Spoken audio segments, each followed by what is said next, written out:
C'était un père célibataire qui n'avait plus que quelques dollars et qui essayait simplement d'offrir un repas chaud à son fils. Mais lorsque la serveuse lui a accidentellement rendu trop de monnaie, son simple geste d'honnêteté a attiré l'attention d'une femme qui n'était pas seulement une serveuse.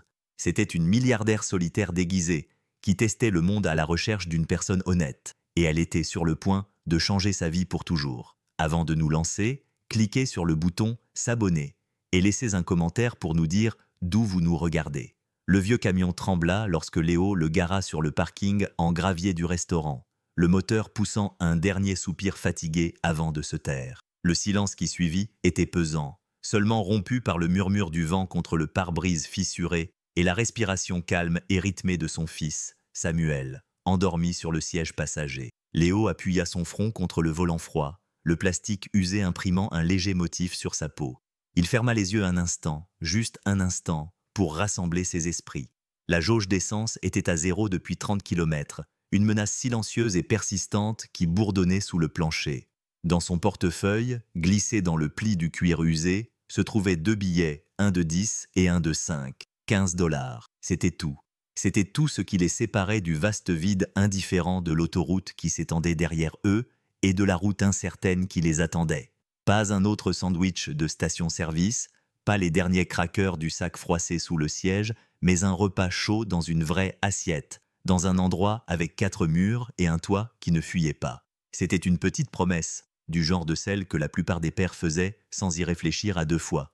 Mais pour Léo, c'était comme soulever une montagne. Il tourna lentement la tête, prenant soin de ne pas réveiller le garçon. Le visage de Samuel, doux et serein dans son sommeil, contrastait fortement avec l'inquiétude gravée sur celui de Léo. À 8 ans, Samuel avait encore une foi inébranlable dans le monde. Il croyait que son père pouvait tout réparer. Un pneu crevé, un jouet cassé, un estomac affamé. Léo sentait le poids de cette foi comme une présence physique dans la cabine du camion. C'était son ancrage et son fardeau le plus lourd.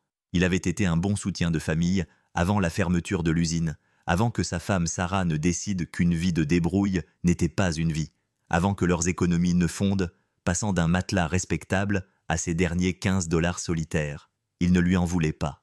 Pas vraiment. Il regrettait simplement l'homme qu'il était quand elle était là, l'homme qui n'avait pas à compter chaque pièce. L'enseigne du restaurant, en lettres cursives rouges délavées, disait simplement « Mangez », clignotait faiblement dans le ciel crépusculaire. C'était le genre d'endroit que l'on ne choisissait pas, mais où l'on finissait par atterrir. Un refuge dans la tempête des longs trajets et des chances encore plus longues. Léo prit une profonde inspiration, l'air froid et raréfié dans ses poumons. Il pouvait le faire pour Samuel. Il pouvait entrer, commander le plat le moins cher du menu à partager et faire en sorte que cela ressemble à une fête. Il sourirait, il rirait. Il ferait comme si les 15 dollars dans sa poche n'étaient rien de plus que de l'argent de poche, facile à dépenser et à remplacer. Il serait le père que son fils croyait qu'il était, même si ce n'était que pour 1 heure. Il se pencha et secoua doucement l'épaule de Samuel. « Hé, mon pote » murmura-t-il. « On est arrivé. » Samuel remua, ouvrit les yeux, encore embrumé de sommeil. Il cligna des paupières, s'imprégnant de la faible lueur de l'enseigne du restaurant, et un lent et magnifique sourire se dessina sur son visage. « Des pancakes » demanda-t-il. Sa voix était remplie d'un espoir si pur qu'il faillit briser le cœur de Léo. Léo parvint à lui rendre son sourire, un peu crispé, mais suffisamment sincère. « On va voir ce qu'ils ont, slugger. Allons-y. » Il glissa les 15 dollars dans la poche avant de son jean, les bords impeccables des billets, lui rappelant brutalement la ligne très fine sur laquelle il marchait. Lorsqu'il ouvrit la portière du camion, le vent le frappa, vif et impitoyable. Mais il serra davantage sa veste en flanelle usée et fit le tour du véhicule pour aider son fils, son ombre s'étirant, longue et fatiguée, dans la lumière déclinante. La clochette au-dessus de la porte du restaurant tinta joyeusement, presque avec défi, lorsqu'ils entrèrent, un son qui semblait trop vif pour le calme fatigué de l'endroit. L'air était chargé de l'odeur du vieux café, du bacon grésillant et quelque chose de moins tangible, le parfum faible et persistant de 1000 histoires racontées autour de tasses ébréchées et de nappes à carreaux. Il faisait plus chaud à l'intérieur, une couverture réconfortante de chaleur qui commença immédiatement à apaiser le froid qui leur glaciait les os. Le restaurant était une relique d'une autre époque, une capsule de chrome et de vinyle rouge délavé. Les banquettes étaient fissurées dans les coins. Les comptoirs en formica étaient usés par des décennies de coudes et de sucre renversés. Une poignée de clients étaient dispersés dans la salle. Un camionneur penché sur une assiette de pain de viande au comptoir. Un couple âgé partageant une part de tarte dans une banquette d'angle. Leurs têtes se penchaient l'une vers l'autre dans une conversation silencieuse qui durait probablement depuis 50 ans. Personne ne levait les yeux. Dans un endroit comme celui-ci, tout le monde traversait sa solitude. Un mot de passe tacite partagé. Léo guida Samuel vers une banquette près de la fenêtre, le vinyle frais et lisse sous leurs mains. Il se glissa à l'intérieur, son corps s'enfonçant dans les ressorts usés, et regarda Samuel se hisser en face de lui, ses petites jambes se balançant avec excitation sous la table. Les yeux du garçon étaient grands ouverts, absorbant chaque détail. Le petit sélecteur du jukebox sur le mur, le set de table en papier avec son labyrinthe et ses anecdotes amusantes, le distributeur de serviettes en métal qui brillait sous les lumières fluorescentes. Pour Samuel, ce n'était pas un dernier recours, c'était une aventure. Et en voyant cette expression sur le visage de son fils, Léo sentit une partie de la tension dans ses épaules commencer à se relâcher. Il pouvait y arriver. Une femme sortit de la cuisine par la porte battante, un bloc-notes à la main. Elle se déplaçait avec une grâce tranquille et nonchalante qui semblait en décalage avec le bruit et la graisse d'un restaurant.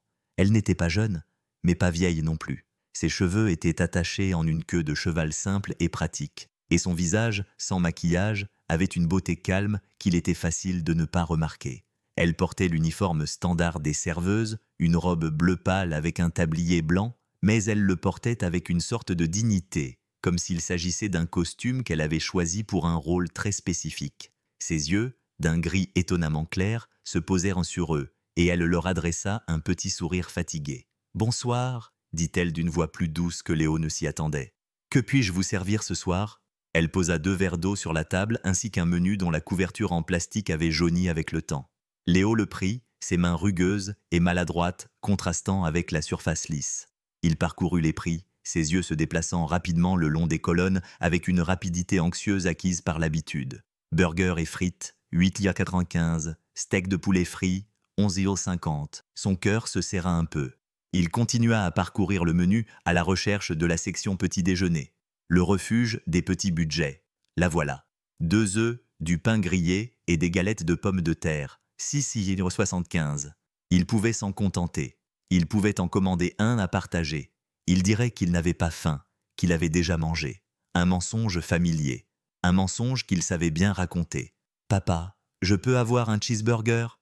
demanda Samuel en pointant son petit doigt vers le menu qu'il ne savait pas encore lire. « Avec des cornichons en plus, s'il te plaît. » Léo regarda son fils, la lueur d'espoir dans ses yeux, puis revint au prix. Un cheeseburger coûtait 7,50 $. Avec des frites, cela faisait près de 10 $. Il ne leur resterait alors que de quoi acheter 1 ou 2 gallons d'essence. C'était un risque stupide. Mais l'idée de dire non à Samuel et de voir cette lueur dans ses yeux s'éteindre pesait plus lourd que celle d'un réservoir vide. « Bien sûr, mon grand », dit Léo d'une voix plus assurée qu'il ne l'était réellement. « Ce sera un cheeseburger. » Il leva les yeux vers la serveuse. « Il prendra un cheeseburger et des frites, et moi, je prendrai juste un café. » La serveuse, Clara, nota la commande, mais son regard s'attarda un instant sur Léo. Ce n'était pas un regard de pitié, mais autre chose, une observation, comme si elle voyait plus qu'un simple homme commandant son dîner, comme si elle lisait l'histoire derrière les mots. « Vous êtes sûr que c'est tout pour vous ?» demanda-t-elle gentiment. « Vous avez l'air d'avoir besoin d'un repas chaud. » Léo sentit une vague de fierté et d'embarras lui monter au cou. « Ça va, dit-il un peu trop vite. Vous avez bien mangé à midi. » Elle acquiesça sans insister, mais son regard resta le même. Elle déchira simplement le bon de commande de son bloc-notes et se dirigea vers la cuisine, ses pas légers, résonnant doucement dans le silence bourdonnant du restaurant. Les plats arrivèrent dans de lourdes assiettes en céramique, du genre qui semblait indestructible. Le cheeseburger de Samuel était un chef-d'œuvre gras et glorieux, le fromage fondant sur les côtés du steak haché, une montagne de frites dorées empilées à côté.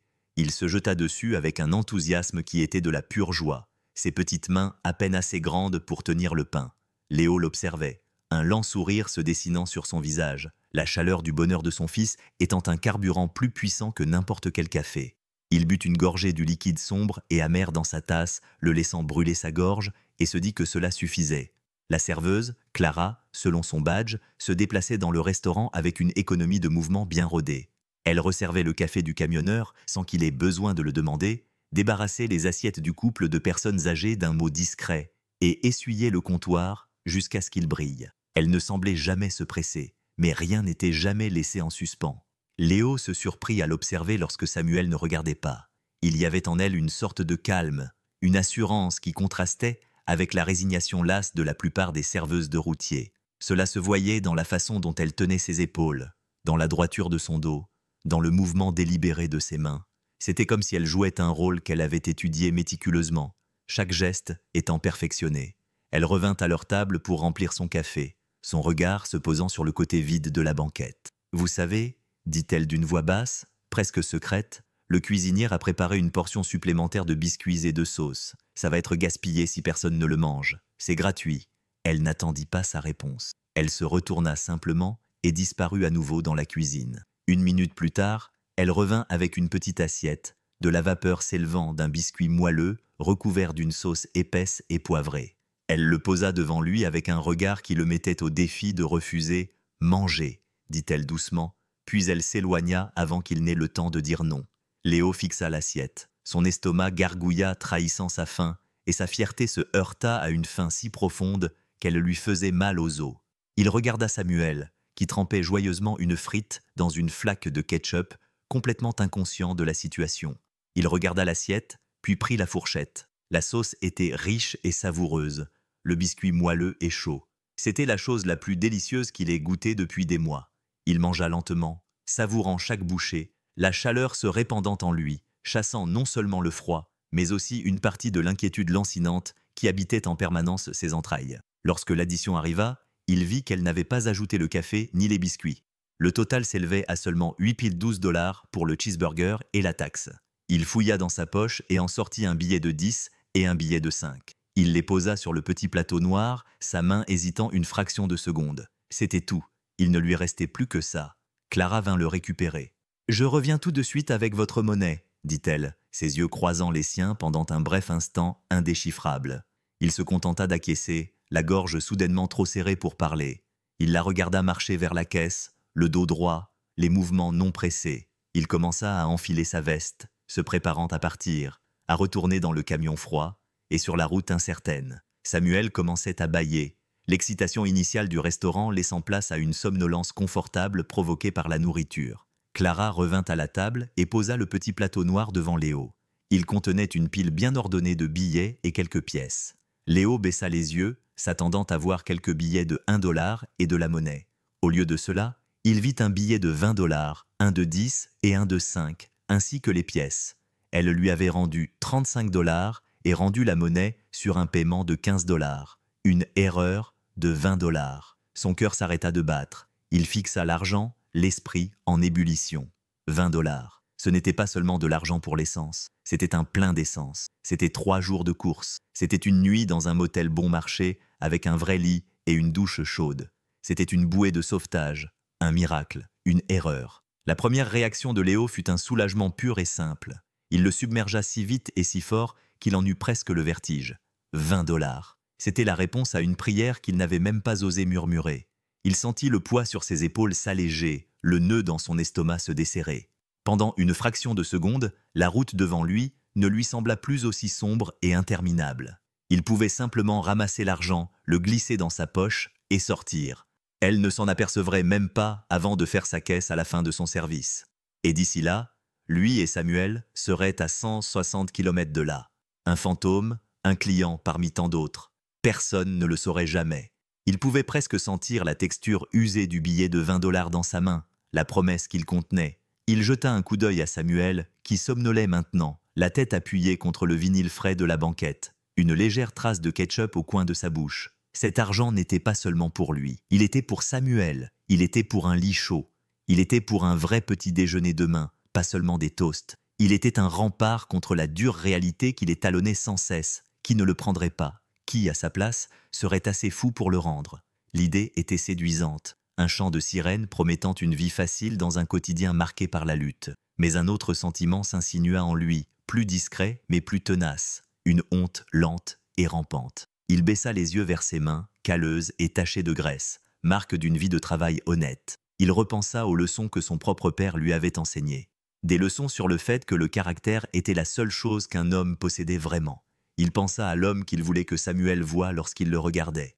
Était-il un homme qui prenait ce qui ne lui appartenait pas, qui avait tiré profit d'une simple erreur? Le soulagement commença à s'estomper, remplacé par une douleur sourde et lourde dans sa poitrine. Le billet de 20 $ sur le plateau ne lui semblait plus être un miracle. Cela ressemblait à un test, et il savait avec une certitude qui était à la fois un fardeau et un soulagement que c'était un test qu'il ne pouvait pas se permettre d'échouer. Son regard se posa de l'autre côté du restaurant, là où Clara essuyait une banquette. Elle lui tournait le dos. Elle ne le regardait pas. Elle lui faisait confiance. Ou peut-être n'avait-elle même pas réalisé son erreur. Peu importait, ce qui comptait, c'était le choix qui s'offrait à lui. Il pouvait prendre l'argent et s'enfuir, et une partie de sa vie serait plus facile pendant quelques jours. Ou il pouvait le rendre, et sa vie resterait aussi difficile qu'elle l'était lorsqu'il était entré.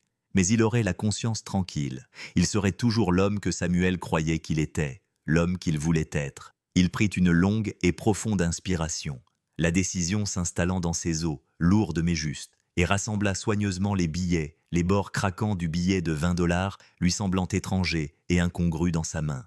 Il laissa 1 $ sur la table en guise de pourboire, plus qu'il ne pouvait se permettre, mais cela lui semblait nécessaire. Puis il secoua doucement Samuel pour le réveiller. « Allez, mon pote », murmura-t-il, « il est temps de partir. » Samuel cligna des yeux, encore endormi, et sortit de la banquette. Léo lui prit la main, un peu plus fort que d'habitude, et se dirigea vers le comptoir, le cœur battant lentement et régulièrement contre ses côtes. Le camionneur était parti, et le restaurant était presque vide à présent, l'air rempli du faible bourdonnement des réfrigérateurs et du tic-tac discret d'une horloge accrochée au mur. Clara leva les yeux lorsqu'ils s'approchèrent, un regard interrogateur dans ses yeux gris clairs. Elle se tenait près de la caisse, les bras croisés. Elle semblait calme, sereine, comme si elle l'attendait. Léo s'arrêta devant elle, l'argent tendu dans sa main. « Je pense que vous avez fait une erreur », dit-il d'une voix calme mais ferme. Il posa les billets sur le comptoir, lissant le billet de 20 avec son pouce. « Vous m'avez rendu trop de monnaie. » Clara baissa les yeux vers l'argent sur le comptoir, puis releva la tête vers Léo. Son expression ne changea pas au début. Elle ne montra aucun signe de surprise, aucune prise de conscience d'une erreur. Son regard était fixe, intense et profondément analytique, comme si elle voyait à travers lui, au-delà de sa veste usée et des rides fatiguées autour de ses yeux, jusqu'au plus profond de sa personnalité. Pendant un long moment de silence, les seuls sons étaient le ronronnement du réfrigérateur et le soupir doux et endormi de Samuel, qui était appuyé contre la jambe de son père. Léo se sentait exposé sous son regard scrutateur. Son simple geste d'honnêteté était mis à nu sur le comptoir entre eux.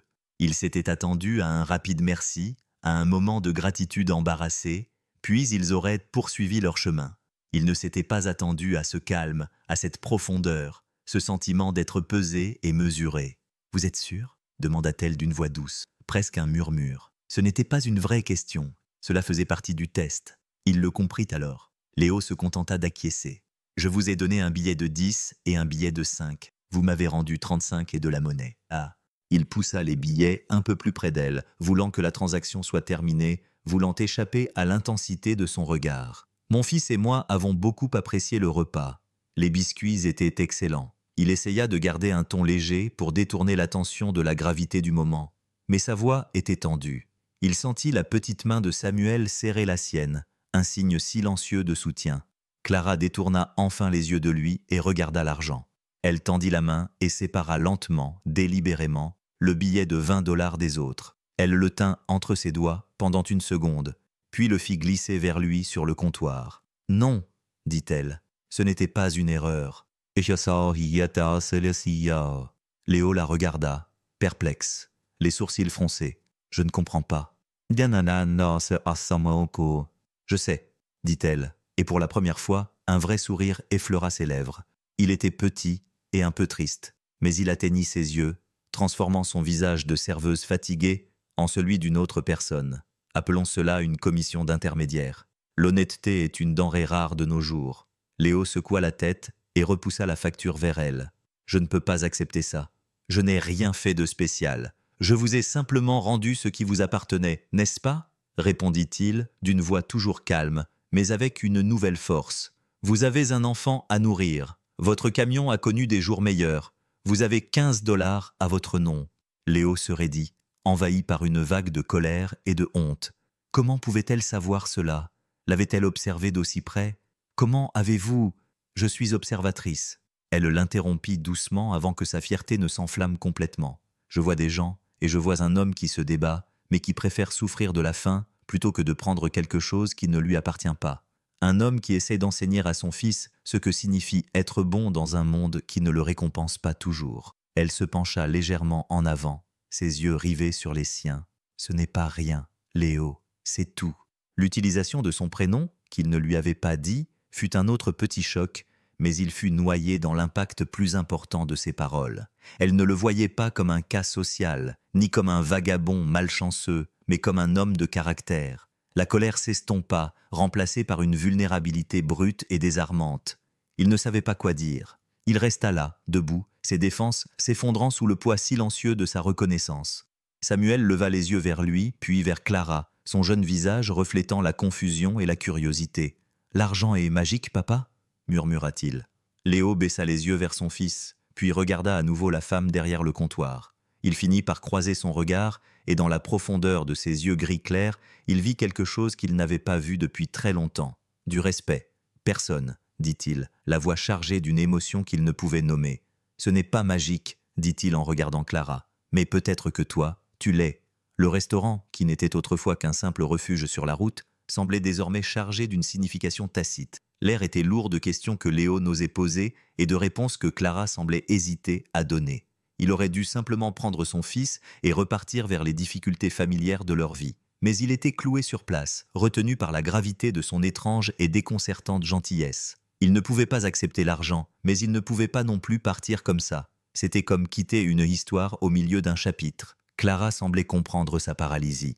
Elle rompit le silence. Son ton passa de l'intensité à quelque chose de plus doux, de plus pratique. « Il est tard », dit-elle, en jetant un coup d'œil à Samuel, qui se frottait maintenant les yeux avec le dos de la main. « Et il fait froid dehors. Le vieux motel est attenant au restaurant. Ce n'est pas grand-chose, mais les chambres sont propres et le chauffage fonctionne.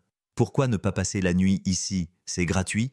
La fierté de Léo s'enflamma instantanément. « Nous ne pouvons pas accepter cela. Nous ne recevons pas de charité. »« Ce n'est pas de la charité, » rétorqua-t-elle doucement, tout en se penchant sous le comptoir pour en sortir une petite clé en laiton à l'ancienne. « C'est un investissement dans un homme bon. Considérez cela comme un remerciement pour m'avoir rappelé que des gens comme vous existent encore. » Elle tendit la clé, le regard inébranlable. « Une nuit, sans condition, juste un lit chaud pour votre fils. » La mention de Samuel était un geste calculé, et il fit parfaitement mouche. Léo baissa les yeux vers son fils, dont le petit corps commençait à s'affaisser de fatigue. L'idée qu'il dorme dans la cabine froide et exiguë du camion, alors qu'on lui offrait un lit chaud, était une pensée qu'il ne pouvait supporter. Son combat s'éteignit, remplacé par une résignation lasse. Il prit la clé, ses doigts calleux effleurant les siens pendant une fraction de seconde. Ce contact lui procura une petite décharge inattendue. « Chambre 3, dit-elle. C'est au bout du couloir. La serrure est un peu grippée. Il faut la secouer un peu, acquiesça-t-il, la clé lui semblant lourde et étrangère dans la paume de sa main. « Merci, marmonna-t-il, les mots lui semblant insuffisants. « Repose-toi bien, Léo, dit-elle, sa voix redevenant douce. Alors que Samuel et lui se dirigeaient vers la sortie, le tintement de la clochette semblait différent cette fois. Plus comme un commencement qu'une fin, la voix de Clara l'arrêta une dernière fois. Et Léo, il se retourna. Elle était appuyée contre le comptoir, l'air pensif. « Mon service se termine dans 1 heure. Je vous apporterai des couvertures supplémentaires. » Ce n'était pas une question. C'était une déclaration, la promesse d'une nouvelle interaction, d'un nouvel élément de ce mystère en cours de dévoilement dans lequel il était tombé par hasard. Il se contenta d'acquiescer à nouveau et poussa la porte, entraînant son fils dans la nuit froide, l'esprit encore sous le choc du tournant impossible qu'avait pris sa soirée. Il n'était plus un simple voyageur de passage. Il était l'invité d'une histoire qu'il ne comprenait pas, et l'auteur était une serveuse discrète aux yeux qui en voyait beaucoup trop. La chambre du motel était exactement comme elle l'avait décrite, modeste, mais propre. La chambre simple comprenait 2 lits jumeaux recouverts de couettes à fleurs défraîchies, un petit bureau en bois abîmé et une télévision qui semblait avoir été fabriquée au siècle dernier. Mais l'air était chaud, une chaleur constante et bienfaisante se dégageait du vieux radiateur mural, et le faible bourdonnement était la musique la plus réconfortante que Léo ait entendue depuis des semaines. Il posa son unique sac de voyage sur le sol et regarda Samuel se jeter immédiatement sur le lit, le plus proche, rebondir une fois avant de se glisser sous les couvertures avec un soupir de satisfaction. « C'est moelleux, papa !» s'exclama-t-il, la voix étouffée par l'oreiller. « Et ça ne sent pas les vieilles frites !» Léo parvint à rire, la tension qu'il avait accumulée toute la journée commençant enfin à se dissoudre dans l'air chaud et immobile de la pièce. Il s'approcha et s'assit sur le bord de son propre lit, dont les ressorts grinçaient en signe de protestation. Il passa une main sur son visage, repassant dans son esprit les événements de la dernière heure. Le changement, la clé, la femme qui connaissait son nom. Rien de tout cela n'avait de sens. Il sortit le billet de 20 $ de sa poche. Clara avait insisté pour qu'il le prenne, le glissant dans la poche de sa veste avec une détermination tranquille qui ne laissait aucune place à la discussion. Il le lissa sur la couette, fixant le visage d'Andrew Jackson. Cela ressemblait toujours à un test, mais dont il ne comprenait pas les règles. Était-elle simplement une âme charitable? Ou s'agissait-il d'autre chose, de quelque chose de plus compliqué? On frappa doucement à la porte, d'un coup léger mais ferme. Léo se leva, le cœur battant nerveusement. Il ouvrit la porte et trouva Clara debout dans l'air frais de la nuit, une pile de couvertures épaisses pliées dans les bras. Elle avait maintenant une écharpe autour du cou, et ses cheveux étaient détachés, tombant en douces ondulations sur ses épaules.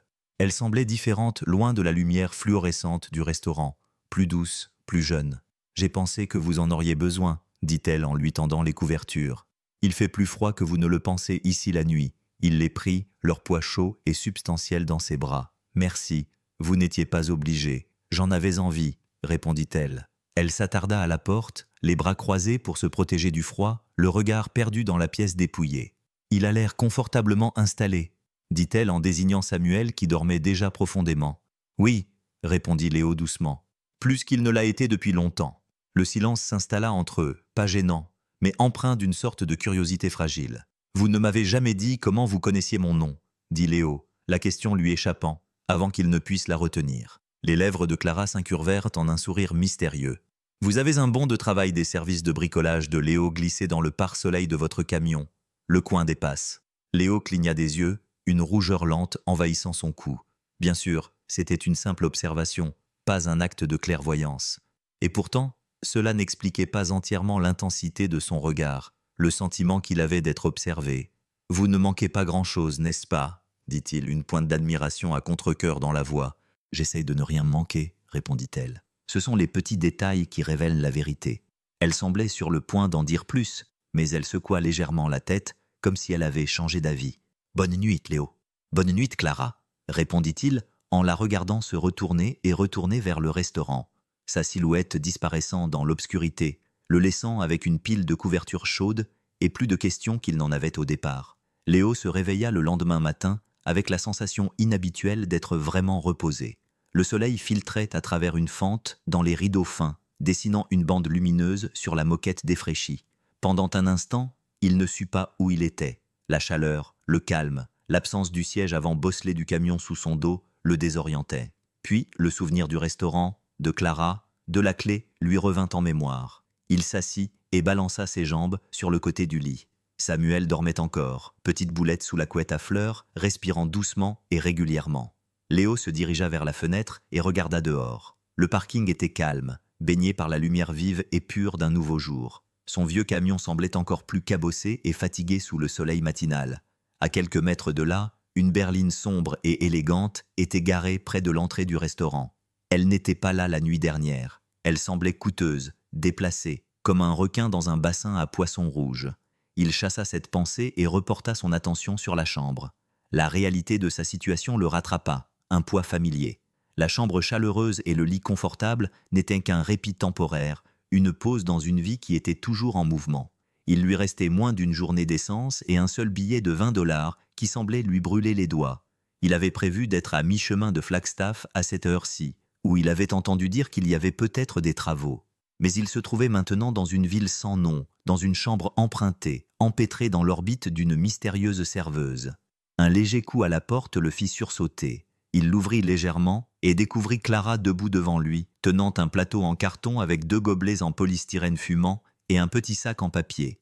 Elle était vêtue d'un jean et d'un simple pull gris. Son uniforme de serveuse avait disparu. Elle semblait être une personne différente, plus détendue, moins comme si elle jouait un rôle. « Je me suis dit que tu étais peut-être du genre à boire du café le matin, » dit-elle avec un petit sourire. « Et j'ai apporté un beignet pour ton copilote. Léo ouvrit la porte plus grand, l'invitant silencieusement à entrer. Tu continues à faire ça, dit-il en prenant le plateau des mains de Clara. Faire quoi? Apparaître avec ce dont nous avons besoin. Peut-être que j'ai juste le bon timing, répondit-elle en entrant. Son regard balaya la pièce et s'arrêta sur son fils endormi. Un sourire doux et sincère se dessina sur ses lèvres. Il dort comme s'il n'avait aucun souci dans la vie. C'est le cas, dit Léo doucement.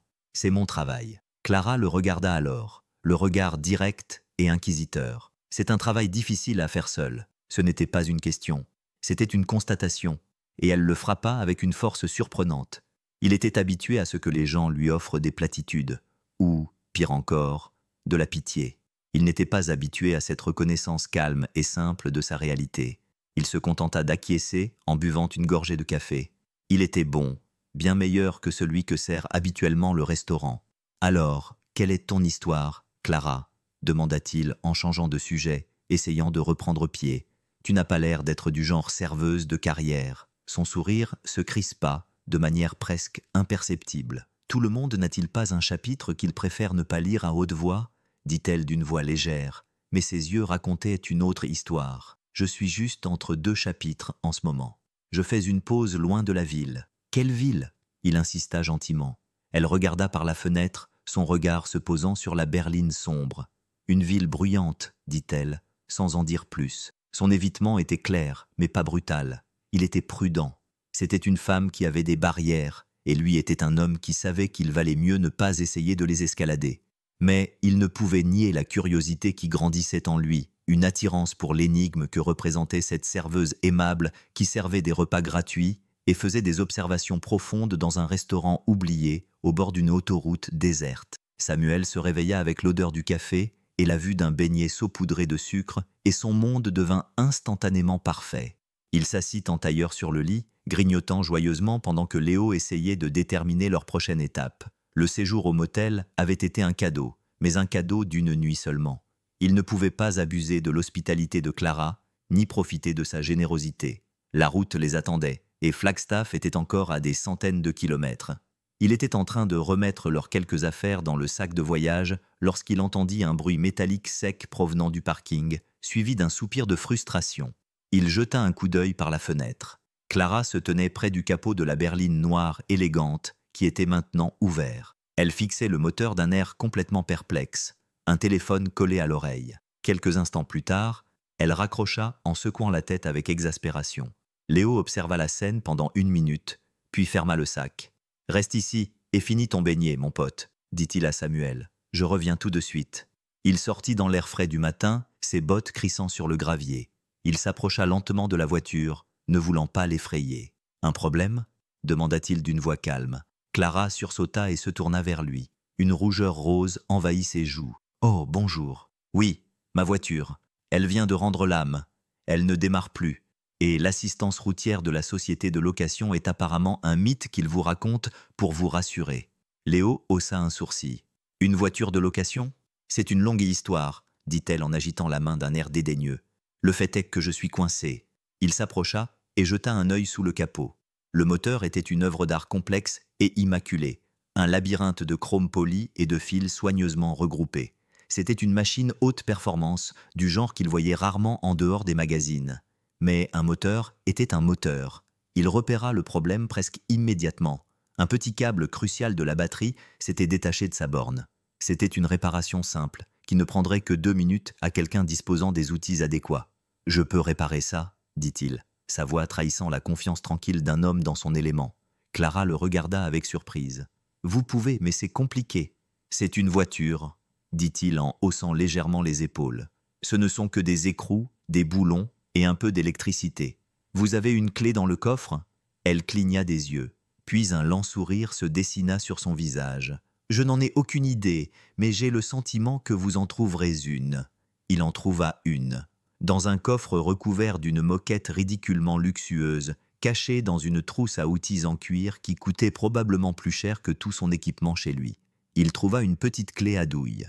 Il reconnecta et resserra le câble en moins de temps qu'il n'en fallut à Clara pour trouver le bouton d'ouverture du coffre. « Essayez maintenant, » dit-il en s'essuyant les mains sur l'arrière de son jean. Elle se glissa dans le siège conducteur, le cuir soupirant doucement sous son poids, et tourna la clé. Le moteur rugit, émettant un ronronnement profond et puissant qui fit vibrer le bitume. Elle leva les yeux vers lui à travers le pare-brise, son expression mêlant gratitude et quelque chose d'autre qu'il ne parvenait pas tout à fait à déchiffrer. Peut-être. Elle sortit de la voiture, laissant le moteur tourner, et s'approcha de lui. Elle fouilla dans son sac à main, un élégant accessoire en cuir assorti à l'intérieur de la voiture, et en sortit un portefeuille. « Merci », dit-elle d'une voix sincère. « Sérieusement, laissez-moi vous payer pour votre temps. » Elle commença à sortir un billet, mais Léo leva la main pour l'arrêter. « Non », dit-il fermement, « pas de paiement. »« Mais vous êtes bricoleur, protesta-t-elle. C'est votre métier. J'ai réparé un fil défectueux, dit-il. Vous avez offert à mon fils un lit douillet et un repas chaud. Disons que nous sommes quittes. » Clara le fixa, son portefeuille toujours ouvert dans la main. Elle semblait sincèrement stupéfaite, comme si le concept d'une faveur sans contrepartie financière était une langue étrangère qu'elle commençait tout juste à comprendre. « Mais pas de mais, dit-il, un léger sourire jouant sur ses lèvres. Faites juste plus attention à vos locations. » Il commença à s'éloigner, retournant à la chambre du motel pour récupérer son fils et reprendre la route. « Attendez !» l'appela-t-elle. Il s'arrêta et se retourna vers elle. « Tu pars, n'est-ce que pas ?»« Ce n'était pas une accusation, juste une constatation. » Il acquiesça. « J'ai une opportunité d'emploi en Arizona. »« Oh !» dit-elle, la voix basse. Son visage sembla s'assombrir, la laissant perdue et étonnamment vulnérable. « Eh bien, conduis prudemment. » Il la regarda encore un instant, une étrange et désagréable sensation lui serrant la poitrine. Il ne voulait pas partir. Cette prise de conscience le frappa avec la force d'un coup physique. Il ne voulait pas partir. Ce restaurant tranquille, cette femme étrange et gentille, mais il devait partir. C'était la chose responsable à faire. C'était la seule chose à faire. Les adieux furent rapides et douloureusement courtois. Léo régla l'addition et rendit la clé à Clara, à la caisse du restaurant désormais vide. Samuel lui donna une accolade vigoureuse, saupoudrée de miettes de beignets, qu'elle lui rendit avec une étreinte qui semblait contenir tout un monde de mots non dits. Léo se contenta de hocher la tête, en guise de remerciement silencieux pour tout, puis il s'éloigna, s'efforçant de ne pas se retourner. Le camion démarra au deuxième essai, une petite consolation. Alors qu'il quittait le parking, il l'aperçut dans son rétroviseur. Une silhouette solitaire se tenait à la porte du restaurant, les regardant partir. Il se concentra sur la route, sur les lignes blanches qui se déroulaient devant lui. Un chemin tangible loin des complications qu'il laissait derrière lui. Il roula pendant 1 heure, puis 2. Samuel était silencieux sur le siège passager, son bavardage habituel remplacé par un silence pensif. Léo essaya de combler le vide en parlant de l'Arizona, des montagnes et du soleil, mais ses mots semblaient creux, son enthousiasme forcé. En vérité, son esprit était toujours au restaurant. Il repassait sans cesse leur conversation, le regard qu'elle lui avait lancé lorsqu'il lui avait rendu la monnaie, la sensation de sa main lorsqu'elle lui avait donné la clé.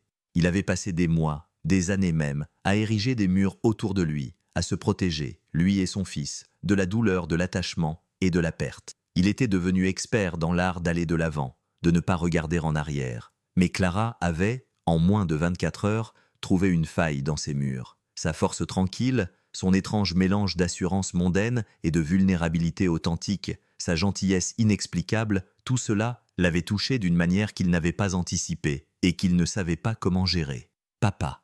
La petite voix de Samuel rompit le silence. « Oui, mon grand. Mademoiselle Clara était triste que nous soyons partis ?»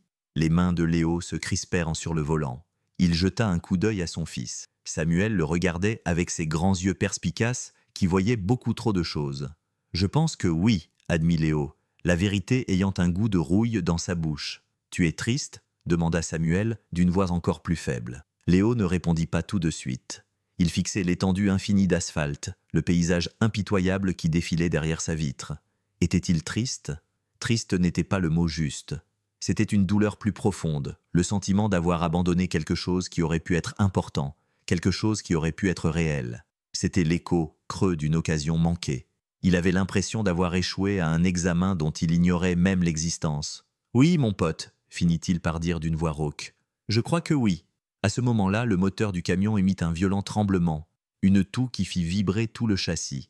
Le voyant du moteur, qui avait été un compagnon constant et ignoré pendant des mois, se mit à clignoter avec une nouvelle urgence frénétique. Le camion cracha à nouveau, perdant de la vitesse. Léo appuya sur l'accélérateur, mais en vain. Dans un dernier soupir de défaite, le moteur rendit l'âme. Il se gara sur le bas-côté de l'autoroute, le silence dans la cabine était désormais assourdissant. Il tourna la clé. Rien. Il réessaya. Seul un clic écœurant retentit. Il appuya sa tête contre le siège et ferma les yeux. Un rire sec et sans humour s'échappa de ses lèvres. Bien sûr que cela devait arriver maintenant. Coincé au milieu de nulle part avec une enfant triste, un camion en panne et un billet de 20 $ qui ressemblait désormais davantage à un souvenir de la vie qu'il venait de quitter qu'à une solution à ses problèmes. La route, semblait-il, avait d'autres plans pour lui. Clara se tenait près de la fenêtre du restaurant, un torchon à la main, fixant l'espace vide du parking où se trouvait auparavant le camion de Léo. La berline noire élégante était toujours là, témoignage silencieux et moqueur de son propre voyage interrompu. Elle aurait dû partir, elle aussi. Sa pause se transformait en quelque chose d'autre, quelque chose qu'elle n'avait pas prévu. Sa vraie vie, avec ses salles de réunion et ses responsabilités, l'attendait. Un membre fantôme qui lui faisait mal par son absence. Mais l'idée de remonter dans cette voiture, de retourner en ville et de reprendre le rôle de Clara Vanderbilt, PDG d'une société d'investissement multimilliardaire, lui donnait l'impression d'enfiler une armure de taille trop petite. Elle était venue dans ce restaurant, dans cette ville oubliée, dans un dernier effort pour ressentir quelque chose de réel. Elle en avait tellement assez de la gentillesse calculée de son monde, des relations transactionnelles, des flagorneurs qui approuvaient chacun de ses mots. Elle voulait voir si la bonté authentique et spontanée existait encore. Elle avait donc mis au point un test simple, quoique cynique. Elle serait serveuse. Elle donnerait accidentellement à quelqu'un en difficulté un excédent de monnaie et observerait sa réaction. Pendant 2 semaines, elle avait été confrontée à un défilé décourageant de la nature humaine. Les gens prenaient l'argent sans y jeter un second regard. Quelques-uns hésitaient, puis l'empochaient avec un regard fuyant. Personne, pas une seule personne, ne l'avait rendu. Jusqu'à Léo, qui n'avait pas seulement rendu l'argent, il avait refusé de profiter de son erreur de quelque manière que ce soit.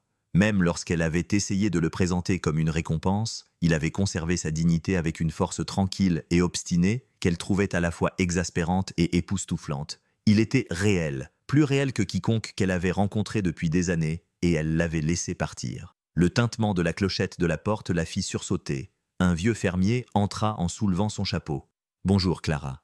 Juste un café à emporter. » Elle se retourna, esquissant un sourire, ses mains bougeant en pilote automatique tandis qu'elle versait le café. Mais alors qu'elle le lui tendait, ses yeux se posèrent à nouveau sur la fenêtre, sur l'autoroute déserte. Une soudaine et farouche détermination se forma dans sa poitrine. Elle avait passé toute sa vie d'adulte à prendre des décisions stratégiques calculées, basées sur l'évaluation des risques et les gains potentiels. Mais quel était le risque ici? Un peu de fierté? Une nouvelle déception? Ce n'était rien comparé aux gains potentiels, une chance de vivre quelque chose d'authentique. Elle défit son tablier et le jeta sur le comptoir. Elle attrapa son sac à main et les clés de la berline. Elle ne savait pas où il allait, ni jusqu'où il était parti, mais elle connaissait la direction. Et pour la première fois, depuis très longtemps, elle ne fuyait pas quelque chose. Elle se dirigeait vers quelque chose. Le trajet fut un flou d'asphalte et de ciel. Elle poussa la berline plus fort qu'elle n'aurait dû, le puissant moteur avalant les kilomètres. Elle scruta chaque aire de repos, chaque station-service, ses yeux cherchant la silhouette familière et cabossée de son camion. 1 heure passa, puis une autre. Un nœud de doute commença à se former dans son estomac. Peut-être était-il allé plus loin qu'elle ne le pensait. Peut-être avait-il pris une autre autoroute. Peut-être était-elle idiote de courir après un fantôme. Et puis elle le vit, garé sur le bas-côté, le capot ouvert comme un appel à l'aide désespéré. Le vieux camion bleu est rouillé. Son cœur bondit dans sa gorge. Elle se gara derrière lui, les pneus de la berline crissant sur le gravier. Elle vit Léo penché sur le moteur, lui tournant le dos. Samuel était assis sur le haillon, ses petites épaules affaissées, vaincues. Elle sortit de la voiture, ses talons s'enfonçant légèrement dans la terre molle, et marcha vers eux, le bruit de son propre cœur battant fort dans ses oreilles. « Vous avez des problèmes avec la voiture ?» demanda-t-elle, sa voix étonnamment calme. Léo se retourna, le visage marqué par la surprise, la joue maculée de graisse. Il la regarda comme si elle était une apparition. « Clara, qu'est-ce que tu fais ici ? Je pourrais te poser la même question, » dit-elle avec un petit sourire. « Je croyais que tu partais en Arizona. Le moteur en a décidé autrement, » dit-il d'une voix rauque. Il avait l'air épuisé, abattu et incroyablement beau. Tu nous as suivis, affirma-t-il, sans que ce soit une question. Oui, admit-elle, le regard fixe. Parce que je pense que tu as laissé quelque chose derrière toi. Je n'ai plus rien à laisser, dit-il d'une voix amère. Je pense que si, dit-elle doucement en s'approchant d'un pas. Je pense que tu m'as laissé. Léo la fixa, les mots suspendus dans l'air entre eux, plus réels et plus choquants que le moteur en panne de son camion. Tu penses que je t'ai laissé ? Répéta-t-il d'une voix grave, incrédule. Il fit un geste vers le véhicule en panne et l'autoroute déserte qui s'étendait à perte de vue. Regarde ça, Clara, c'est ma vie. Ce sont des pannes, des pièces cassées et un manque permanent. Tu penses que je peux entraîner quelqu'un comme toi dans tout ça ?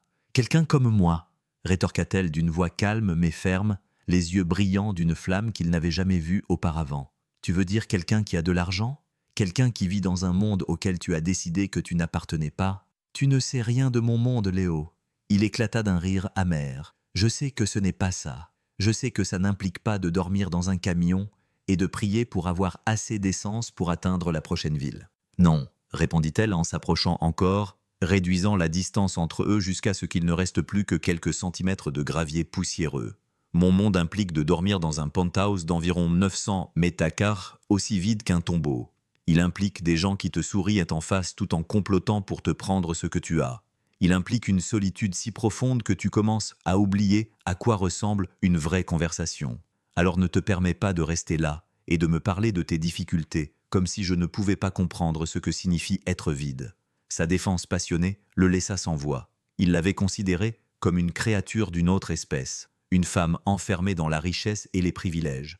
Il n'avait jamais considéré que sa cage, bien que dorée, n'en était pas moins une cage. La colère qui l'animait commença à s'estomper, remplacée par une compréhension naissante et inconfortable. Samuel avait sauté du haillon et se tenait maintenant à quelques mètres d'eux, les observant avec des yeux grands ouverts et sérieux. Il ne semblait pas effrayé, juste intensément curieux, comme s'il regardait les deux personnages les plus intéressants d'un film. « Vous êtes revenus pour nous », dit Samuel. Une simple constatation. Le regard de Clara s'adoucit lorsqu'elle le regarda. Oui, elle se tourna ensuite vers Léo, l'air suppliant. « Je ne te demande pas de me laisser réparer ta vie, Léo. Je te demande de me laisser en faire partie. La partie désordonnée, brisée, réelle, parce qu'elle est plus réelle que tout ce que j'ai connu depuis des années. » Léo passa une main dans ses cheveux, ses défenses luttant contre un espoir désespéré et naissant. Tout ce qu'il s'était dit sur les raisons pour lesquelles ils devaient partir, pourquoi ils étaient trop différents, vacillait. Tout cela semblait être une excuse fragile face à son honnêteté brute. Elle n'offrait pas sa pitié, elle s'offrait elle-même. « Mon camion est en panne, Clara, » dit-il d'une voix à peine audible. « Je ne sais pas comment je vais me rendre en Arizona. Je ne sais pas ce que je vais faire. Je sais, » dit-elle doucement. « Alors, commençons ensemble. » Elle lui tendit la main. C'était un geste simple, une offre, non pas d'argent ni de solution, mais de partenariat. Il regarda sa main, puis son visage. Il y vit de la force, mais aussi de la peur, de la vulnérabilité. Elle était tout aussi effrayée que lui. Et dans cette peur partagée, il trouva une étrange forme de courage. Il tendit la main et prit la sienne. La sienne était rugueuse et graisseuse. La sienne était lisse et délicate, mais elle s'accordait parfaitement. « D'accord, » dit-il. Ce mot sonnait à la fois comme une capitulation et une victoire. « D'accord. » Un lent et brillant sourire se dessina sur le visage de Clara. Et à cet instant, sous le vaste ciel ouvert, le camion en panne et l'avenir incertain ne semblaient plus aussi intimidants. Ils n'étaient que deux personnes se tenant la main au bord d'une autoroute déserte, sur le point de commencer un voyage auquel ils ne s'attendaient pas. La décision de lui faire confiance était une chose, la logistique en était une autre. La première étape était le camion. Clara passa un seul coup de fil, calmement. Elle n'éleva pas la voix, ne donna pas d'ordre. Elle parla simplement d'une voix basse et calme, et en moins d'une heure, une dépanneuse à plateau apparut à l'horizon comme un char venu d'un autre monde. Le conducteur, un homme costaud, au sourire amical, semblait savoir exactement qui elle était, s'adressant à elle en l'appelant « Madame Vanderbilt » et en lui faisant un signe de tête respectueux. Léo tressaillit en entendant ce nom, qui lui rappelait une fois de plus le fossé qui séparait leur vie. Mais Clara ne sembla pas le remarquer, ou si c'était le cas, elle l'ignora. Elle demanda simplement au chauffeur d'emmener le camion au meilleur garage de la grande ville la plus proche et d'envoyer la facture à son bureau. Léo tenta de protester, mais elle l'interrompit d'un regard. « Nous formons une équipe maintenant, tu te souviens ?» dit-elle doucement. Les équipes s'entraident. Le camion parti, il ne leur restait plus que l'élégante berline noire. Samuel était ravi, s'emparant immédiatement de la banquette arrière et s'émerveillant devant les écrans vidéo intégrés. Léo, cependant, se sentait profondément déplacé alors qu'il s'enfonçait dans le cuir moelleux du siège passager. La voiture sentait la richesse, une vie qu'il ne pouvait comprendre. C'était un rappel physique frappant de leurs différences. Ils se rendirent à la ville la plus proche, un petit endroit endormi avec un seul motel qui affichait une enseigne lumineuse indiquant qu'il y avait des chambres disponibles. Clara réserva 2 chambres communicantes sans hésiter, payant avec une carte de crédit noire que le réceptionniste manipula comme une relique sacrée. Dans l'intimité de sa chambre, qui était tout de même bien plus confortable que leurs hébergements habituels, Léo ressentit une nouvelle vague de malaise. Tout cela allait trop vite. Il perdait le contrôle.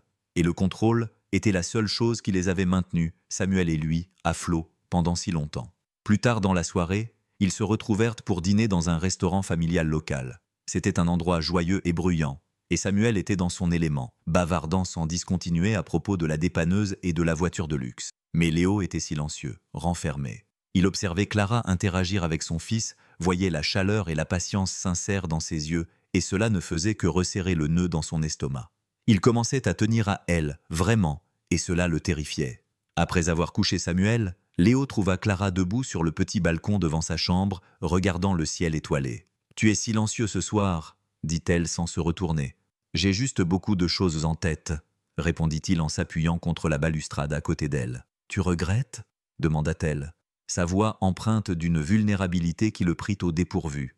Il hésita. « J'ai peur », admit-il, ses mots lui semblant étrangers.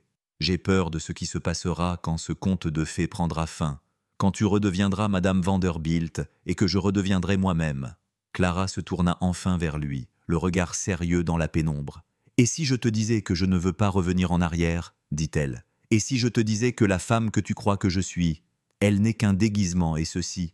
dit-elle en désignant la nuit calme entre eux. « C'est la première fois depuis des années que je me sens réelle. Je ne sais pas si je peux y croire, » dit-il honnêtement.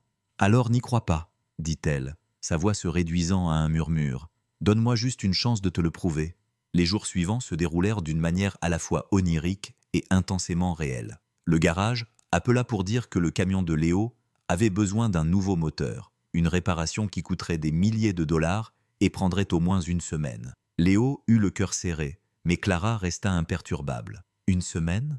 dit-elle avec un sourire pensif. « Que va-t-on faire pendant toute une semaine ?» Elle ne proposa pas de voyage extravagant ni de divertissement coûteux.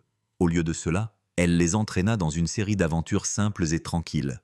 Ils trouvèrent un lac local et passèrent de l'après-midi à faire des ricochets sur l'eau miroitante. Le rire de Samuel résonnait dans l'air pur. Ils allèrent voir un film en matinée dans un petit cinéma à écran unique, partageant un énorme seau de pop-corn. Ils passèrent des heures à la bibliothèque locale où Clara, grande lectrice, aida Samuel à choisir une pile de livres, le visage animé tandis qu'elle décrivait les intrigues. Léo observait tout cela à distance, sa peur et son espoir engagés dans une bataille silencieuse.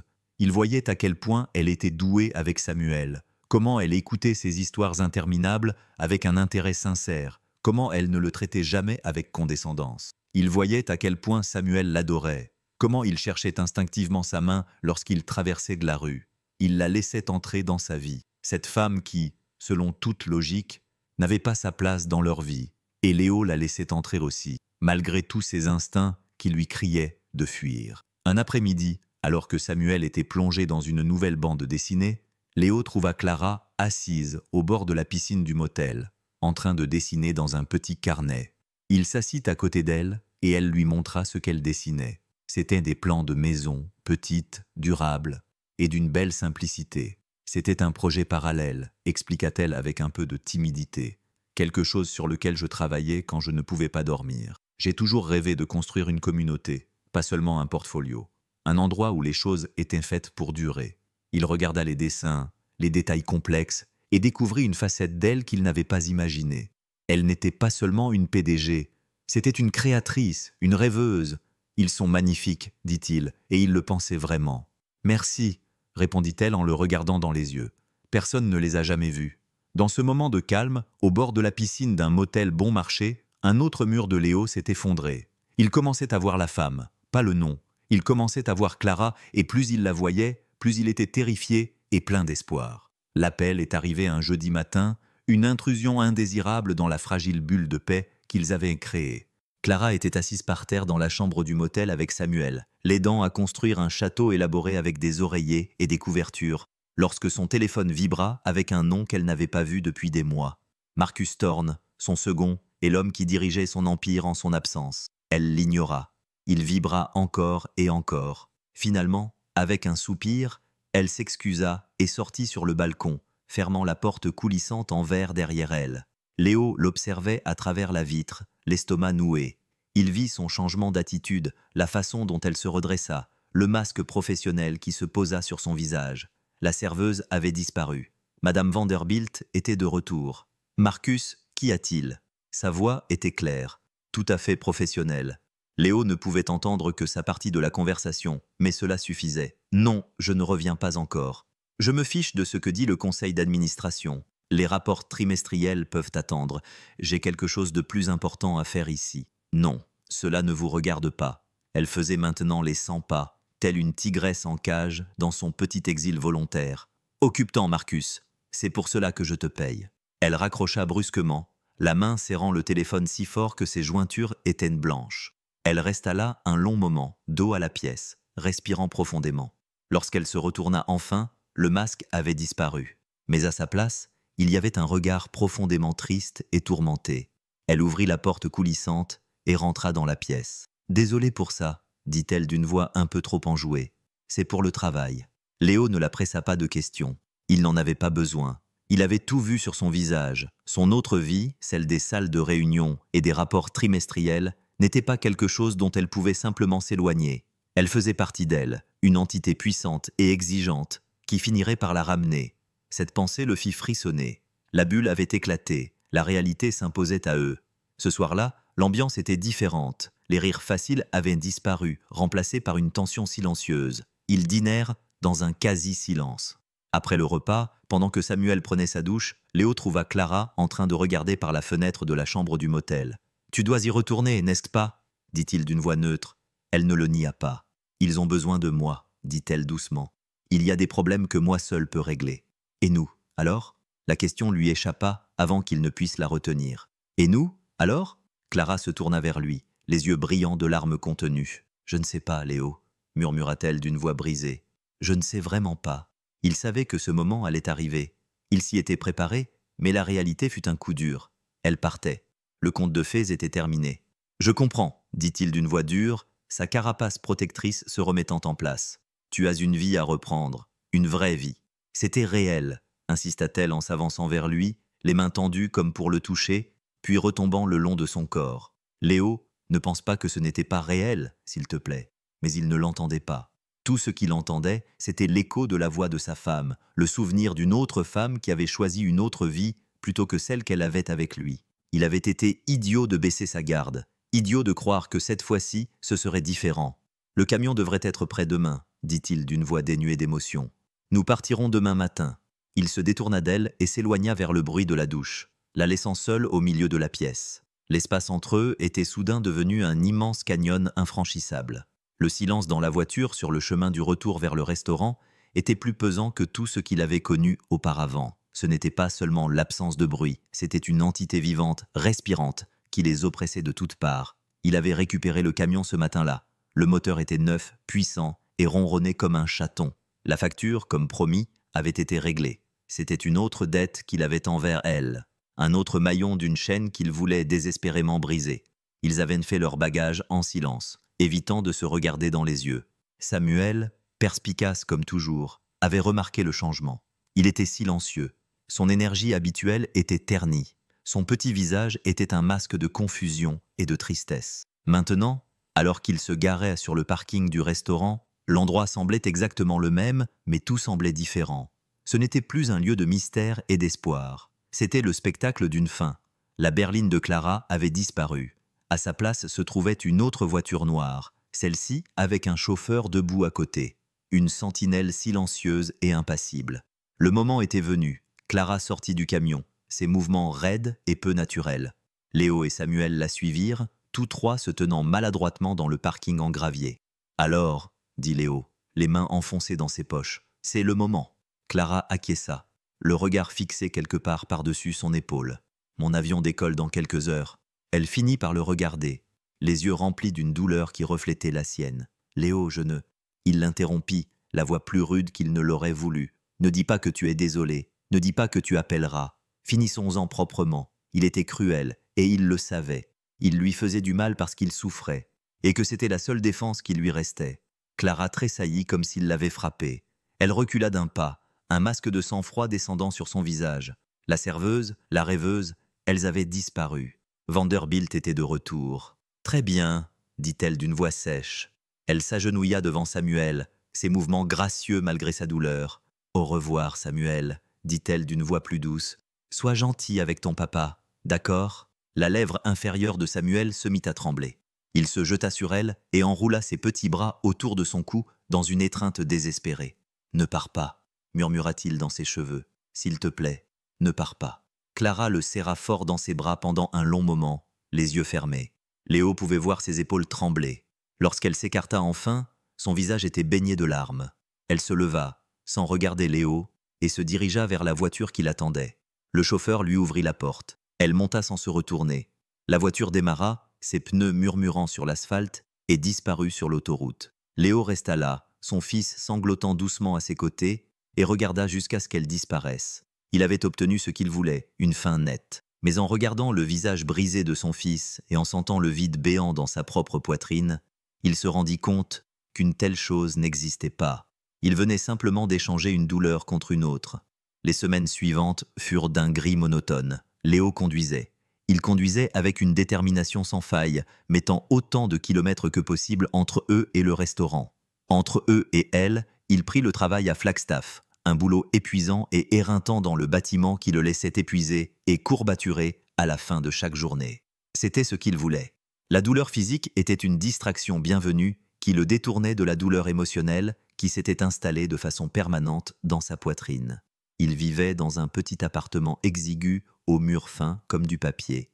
C'était mieux que le camion, mais cela ne ressemblait pas à un foyer. C'était juste un endroit où dormir. Samuel était calme, renfermé. Il ne parlait pas de Clara, mais son absence était une présence constante. Il dessinait moins. Il ne racontait plus ses histoires élaborées habituelles. Une lumière s'était éteinte en lui, et Léo savait, avec une culpabilité qui pesait physiquement sur lui, que c'était lui qui l'avait éteinte. Léo se jeta à corps perdu dans son travail, prenant des heures supplémentaires, poussant son corps à ses limites. Il se disait qu'il le faisait pour Samuel, pour leur construire une vie stable. Mais il savait, dans les moments calmes et honnêtes de la nuit, qu'il fuyait. Il essayait de fuir un souvenir, un sentiment, un regret si profond qu'il menaçait de l'engloutir tout entier. Elle lui manquait. Sa force tranquille, son humour inattendu, ses yeux gris inquisiteurs lui manquaient.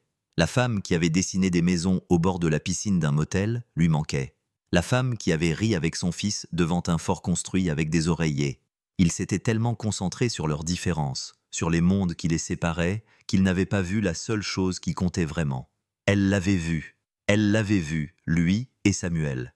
Et elle avait voulu faire partie de leur vie désordonnée et imparfaite. Sa fierté, sa peur, lui avaient coûté la seule chose qu'il ne savait même pas qu'il recherchait. Un soir, après une journée particulièrement longue, il rentra chez lui et trouva Samuel assis à la petite table de la cuisine, fixant un morceau de papier. C'était un dessin, un simple croquis enfantin représentant 3 silhouettes, un homme, un garçon et une femme. Ils se tenaient par la main. Au-dessus d'eux, un fils grossièrement dessiné souriait. « Elle me manque, papa », dit Samuel d'une voix faible et fragile. Léo s'effondra sur la chaise en face de lui. La fatigue de la journée, des semaines, le submergea. Il regarda le dessin, les 3 personnages souriants, et quelque chose en lui se brisa. Ses barrières, sa fierté, sa peur, tout s'écroula. « Moi aussi, mon grand », murmura-t-il, la voix étranglée par les larmes. « Moi aussi. » Il avait commis une erreur, une terrible erreur qui avait bouleversé sa vie. Et à cet instant, en regardant le dessin de son fils, il sut qu'il devait essayer de réparer son erreur. Il ne savait pas s'il était trop tard. Il ne savait pas si elle voudrait même avoir de ses nouvelles. Mais il devait essayer, pour Samuel et pour lui-même. La décision de revenir était la plus facile que Léo ait jamais prise. La mise en œuvre était plus difficile. Il n'avait ni son numéro de téléphone, ni son adresse, ni même son nom de famille. Vanderbilt l'avait appelé le conducteur de la dépanneuse. Il commença par là. Il passa tout son samedi à la bibliothèque municipale. Samuel était assis patiemment à côté de lui pendant qu'il cherchait. Cela ne prit pas longtemps. Clara Vanderbilt, ce nom était partout.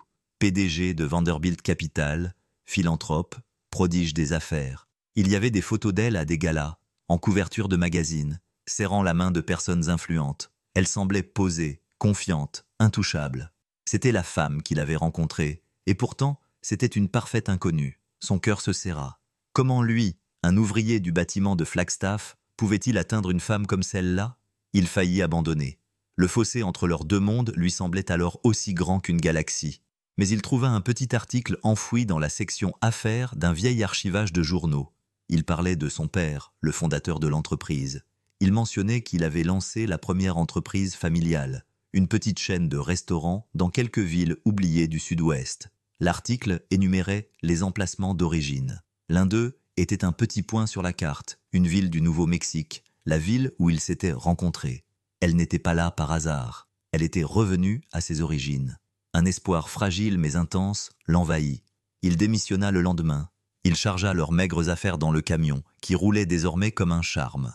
Il dit à Samuel qu'il partait à l'aventure, et pour la première fois depuis des semaines, il vit cette lueur familière revenir dans les yeux de son fils. Le trajet du retour fut différent. Il ne fuyait pas quelque chose, il se dirigeait vers quelque chose. Il ne savait pas ce qu'il allait dire, ce qu'il allait faire. Il savait juste qu'il devait se présenter, il devait lui dire la vérité, qu'il avait été stupide, qu'il avait peur et qu'il était amoureux d'elle. Quand ils arrivèrent enfin sur le parking du restaurant, son cœur battait si fort qu'il le sentait dans sa gorge. Le restaurant n'avait pas changé. Le panneau « Hit » clignotait toujours, mais sa berline avait disparu. Une froide angoisse l'envahit. Était-il arrivé trop tard? Avait-elle tourné la page? Il sortit du camion, les jambes tremblantes. Il prit la main de Samuel et ensemble, ils se dirigèrent vers la porte du restaurant. La clochette tinta, un son qui lui semblait désormais être un signe du destin. Le restaurant était vide, à l'exception d'une seule personne, Clara. Elle était assise dans leur box, celui près de la fenêtre, une tasse de café devant elle. Elle regardait par la fenêtre, l'air triste et perdu. Elle leva les yeux lorsque la clochette sonna et ses yeux s'écarquillèrent de surprise. Elle se leva lentement, la main sur la bouche. « Léo » murmura-t-elle comme s'il était un fantôme. Il s'avança vers elle, le cœur battant à tout rompre. « Je suis désolé, dit-il, les mots se bousculant dans sa bouche. J'ai été idiot, j'avais peur. J'ai laissé ma fierté prendre le dessus sur la meilleure chose qui me soit jamais arrivée. » Il s'arrêta devant la banquette, sans la quitter des yeux. « Je me fiche de l'argent, Clara. Je me fiche du nom. Je tiens à toi. Et si tu nous acceptes, nous n'irons nulle part. » Des larmes coulaient sur le visage de Clara, mais elle souriait. Un vrai sourire radieux et magnifique. « J'espérais que tu dirais ça, » dit-elle, la voix chargée d'émotion. Samuel courut vers elle et l'enlaça, et elle le serra fort dans ses bras, enfouissant son visage dans ses cheveux. Puis, elle leva les yeux vers Léo, les yeux brillants. « Bienvenue à la maison, » dit-elle. Et pour la première fois depuis très longtemps, il se sentait chez lui. Si vous étiez à la place de Léo, que feriez-vous? Rendriez-vous la monnaie en trop? Écrivez dans les commentaires. Quel moment de l'histoire vous a le plus marqué?